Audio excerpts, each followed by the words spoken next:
Hey guys, welcome to today's video. I am sharing with you products that I purchased for holiday that just did not work out for me. Yeah, let's just get to the crap.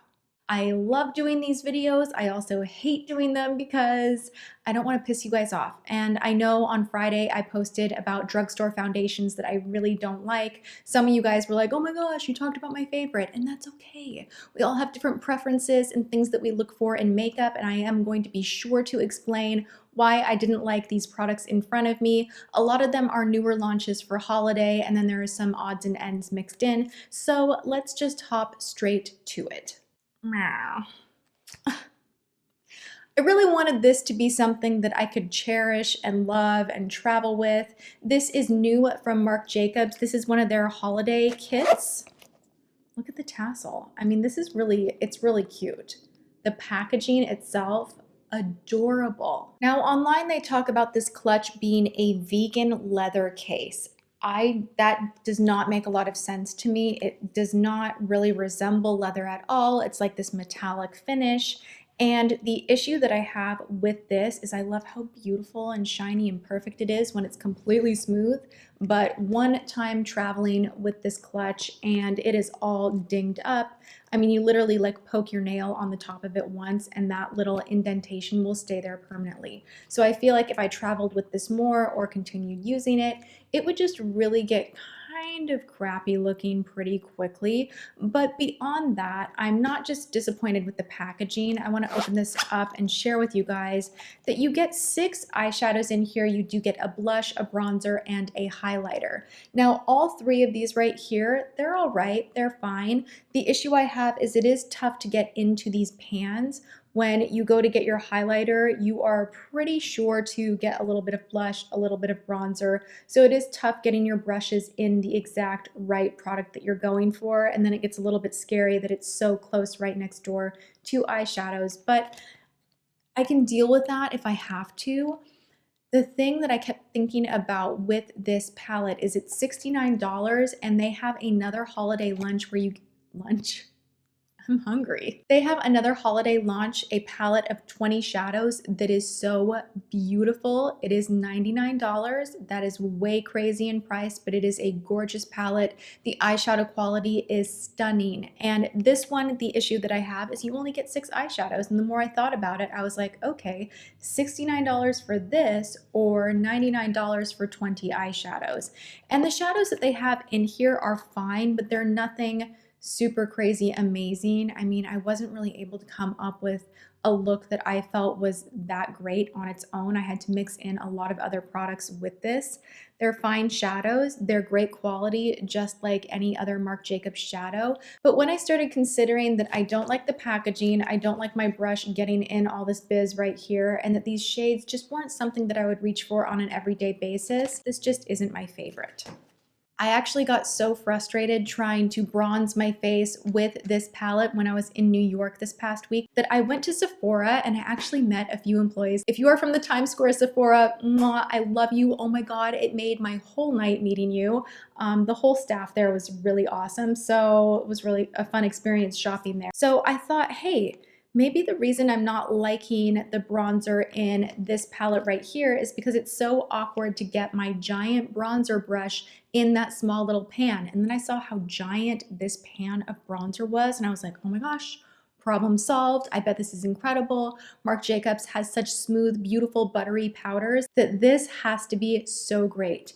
And swatching it in the store, I was very impressed. It's not very dusty. The color looks great, but there is something about this product on the face that just did not work out for me. It was really patchy. I found it really difficult to build and I couldn't get the intensity of like a nice, soft, warm tan to my skin that I wanted to. So this was just a dud. And for $49, I'm not happy with it. I'm not reaching for it. The second I got back home, I started using my Hoola bronzer yet again. I am so loyal to that one right now. And this is just one of those things that I feel is going to collect dust. And I'm like, why did I spend $49 on this? Not worth it at all. I wish that the Hoola bronzer would be in like a pan this size though. That would be like my dream come true actually, because I love taking giant, like big brushes and just cranking up that bronzer and getting down the neck, getting on the shoulders, getting on the perimeter. So the size of this compact as far as bronzer is a dream to me. It's just, there's something about the formula that I didn't like. Just saying. All right. I have another bronzer that I don't like, and this was sent to me. So I kind of feel like crap for dogging on a brand that just sent me a bunch of product. Some of their stuff I'm trying out for the very first time. You guys are gonna freak out because you're like, I'm talking about BH Cosmetics. I really haven't tried much from them. So they sent me a package, and some of the stuff I am loving, and I'm going to continue using more and getting more warmed up to before I share with you guys like a huge thumbs up recommendation. But something that I did put to the test right away, because if we can tell, I use bronzer every day of my life. I do not go out in the sun. I avoid the sun. And, you know, like with my Marc Jacobs bronzer, I was really like, I was trying to get some warmth on my skin. Anyway, long story short, I love a good bronzer. And even though I love my Hoola bronzer, I will always be game to try more bronzers. And this one just looked really fun. I know BH Cosmetics is super affordable. This is the Satin Bronzer in Tranquil Tan. This was just a blotchy mess on me. I do not like this. It's too shimmery. It has a real kind of powdery kick to it. It's just, I don't know, there's something about the formula. I was really excited to use it for the first time, and I used it on a day when I was going to a huge meeting, and I was just like, oh no, what have I done? And I had one of those moments where it's like grabbing at different dry patches on my face, and I'm like trying to blend it out. And I thought maybe it was a moisturizer or something that I used that was funny. So I used it again the next day, and the same thing happened. And then I was just like, no, we're not gonna keep playing this game. This is just something that does not work well for me. I feel like the shimmeriness and the consistency and the pigmentation is just not quite right. And whether a product is sent to me or not, I'm always going to share with you guys what works and what doesn't. That being said, they were very kind and sent me a few palettes as well. And I have to say the shadows, not the face products in this one, I haven't even tried these two, but the shadows in this palette right here, this is the Bronze Paradise Eye and Cheek palette. These are great. Like the formula is awesome. I was really quickly and easily able to create a look using these four right here. I mean, I did like a 5-minute makeup look. I was out the door. It blended really smoothly. So I feel like the shadows are fantastic. I am going to keep trying these out. You get a nice mirror in here. Hi, ring light. You get a nice mirror in here. The compact itself is really pretty. And again, BH Cosmetics is a super affordable brand. I will keep trying them out, and I will update you guys as I discover more things that I love.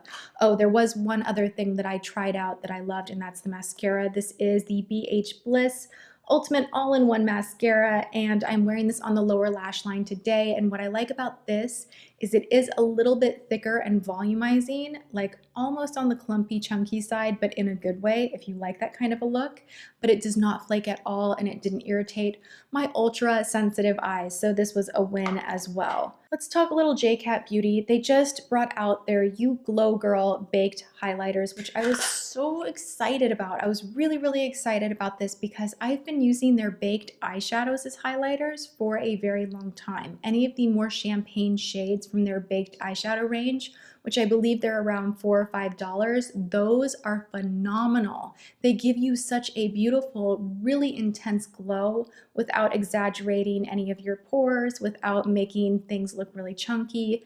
This one, for whatever reason, it's called White Goddess, is just such an off color to me. I mean, it's so intense. It just kind of leaves a way strong strobe of highlight, and it has a very, very powdery, metallic-y powder, chunky type of a texture that is different than the eyeshadows. I'll keep using their eyeshadows to highlight the face, but a lot of you guys were really curious. You're like, oh my gosh, I know you like JCat for highlight. They finally created some highlighters. Let us know what you think. And this is a pass. I have something from Estee Edit. This is truly disappointing, but I have to let you guys know because the packaging will suck you in. It is so sparkly and beautiful and delicious, and you're just like, yes, holiday highlight palette. Just like hook it up. You open the palette itself, you get a nice mirror. You have 6 different shades here. It's a glow face and eye palette, so it's not exclusive just for the face. They wanted to create something that you could use on the cheeks, as a bronzer, on the eyes, but I think That's a little bit too much of a stretch because these are super metallic to the touch. As far as grabbing on your brush itself, these darker ones right here really pull a ton of intense color. The more rosy ones, same deal, but they're a little more like, do you see that right here? A little more like, wow, highlight. So when you go to put them just on the cheeks, it looks a little bit too icy. And then surprisingly, the one shade that I was really excited about up here, this one, when you take a fan brush, it's really hard to build it up and it kind of gets powdery and it's just not the best quality highlighter. So I don't think it's worth the price. It is Estee Edit, it's not drugstore, it's a little more expensive, and this one's a pass. I do want to say I am excited about this guy right here. Oh my goodness. Look at that. Just get ready for it. So I showed you something I don't like, and now I'm going to show you something that I freaking love. This actually reminds me of the Victoria Beckham collection. So if you didn't want to pay like $100 for a little 6 quad, then maybe you could pick up something like this. The pan size is larger. The colors are extremely similar. It's Estee Lauder. You know, whatever way you look at it, it's Estee Lauder. Yes, this is the division that is Estee Edit, but it's still under the Lauder brand. So I find that these actually as shadows work just as well as the Victoria Beckham ones, and I love them. I especially love this one down on the corner right here. It has this like duochrome type of a feel to it that is just absolutely freaking so gorgeous. Just look at this, right? Are you kidding me? Can you imagine this just like all over the lid? It looks so wet and intense with pigment and metallic shine. And this is just on my finger, completely dry. So, I mean, you can use these wet, dry, they're beautiful. So I wasn't so super impressed with the silver case, but this one, which is the Gritty Eye Palette, I think is bomb. And now I'm a big mess. I just started trying this out a few weeks ago and I was noticing that something was going on underneath my eyes that I was not liking. Things were looking really dry, things were looking a little bit creased, and I had been giving this some serious go time. This is from Pop Beauty. This is their new Setting 101. So you get a translucent powder, a banana powder, and a peach powder. Sounds like a great idea, but I just do not like the texture of these powders. I found that it grabbed onto any concealer underneath my eye really easily. The peach one actually exaggerated my dark circles instead of being color corrective. The banana kind of just was too dusty and just made everything crease, which was weird for a powder. I'm just not excited about this palette at all. Pop Beauty is found at Rite Aid. They're in Walgreens, Duane Reade. So this is drugstore, but it is a little bit up there in price. It's more prestige drugstore. So I had to tell you guys, I am trying out a bunch of their newer launches right now. Some of them are great, but this one immediately I was just like, no, I'm not even gonna fuss around with this. If something is making my concealer look bad, I feel like everything looks bad, and it's definitely not something I will keep reaching for. I try so many products every day of my life. There is something new that I am putting to the test, making little geeky makeup notes about, and I check in and I feel like my life is like one big OMG Tuesday or WTF Wednesday. I'm constantly playing, trying, testing, and trying to gather up really great recommendations for you guys. But doing that means that I also come across duds and things that I think don't work for me and that I think other people might have a big issue with as well. So when that happens, this pile comes together and I sit down and make a video like this. If you enjoy these and want more of them, please give this video a thumbs up. You can share it, leave a comment. Let me know other holiday launches that maybe I would like that I should try out that wouldn't be a dud. You can leave that in the comments below. And I hope you're having a wonderful day, you guys. Here's to a great week. No one has the Mondays. Everyone's gonna have an awesome week. All right, I love you guys. I will see you in tomorrow's video. Mwah.